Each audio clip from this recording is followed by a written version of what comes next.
கிறிஸ்துவுக்குள் என் அன்பு தேவ பிள்ளைகளே, கர்த்தர் உங்களை ஆசீர்வதிப்பாராக. எபிரேயர் 13ஆம் அதிகாரம் 8ஆம் வசனத்தை நாம் வாசிக்கலாம். இயேசு கிறிஸ்து நேற்றும் இன்றும் என்றும் மாறாதவராயிருக்கிறார்.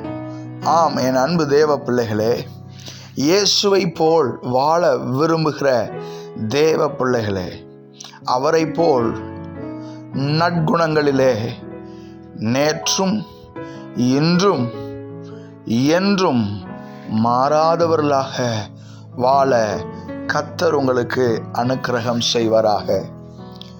நம்முடைய சூழ்நிலைகள் இந்த பூமியிலே மாறிக்கொண்டே காணப்படுகிறதுனால், மனிதர்களுடைய குணங்கள் மாறிக்கொண்டே காணப்படுகிறதுனால், நம்முடைய பொருளாதார சூழ்நிலைகள் மாற்றமடைந்து கொண்டே காணப்படுகிறதுனால், நம்முடைய குணத்தையும் சில வேளைகளிலே நற்குணத்தையும் மாற்றிவிடுகிறோம்.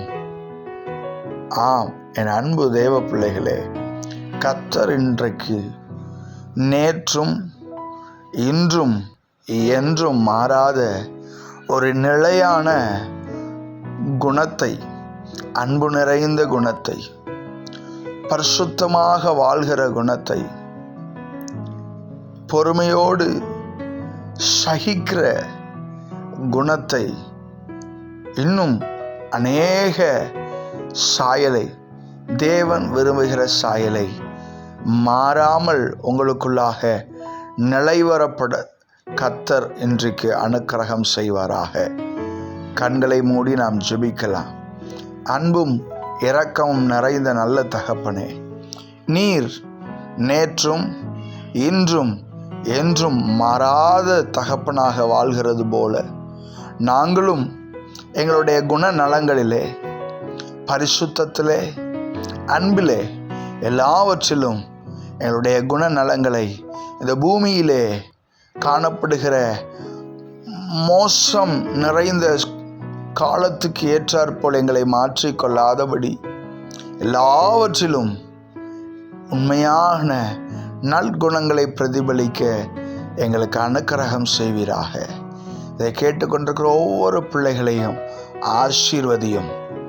உப்பால் சாரமேறினவர்களாக, இந்த உலகத்துக்கு வெளிச்சம் நிறைந்த பிள்ளைகளாக மாற்றி ஆசீர்வதிப்பீராக.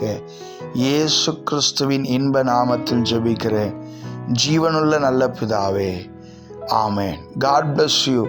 கர்த்தர் உங்களை ஆசீர்வதிப்பாராக. ஆமேன். நேற்றும் இன்றும் நாளை என்றும் மாறாதவர், நம்பினோரை என்றும் அவர் கைவிடாதவர். நேற்றும் இன்றும் நாளை என்றும் மாறாதவர், நம்பினோரை என்றும் அவர் கைவிடாதவர். நம்பத்தக்கவர், உண்மையுள்ளவர், நம்பத்தக்கவர், உண்மையுள்ளவர், சொன்னதை செய்பவர்.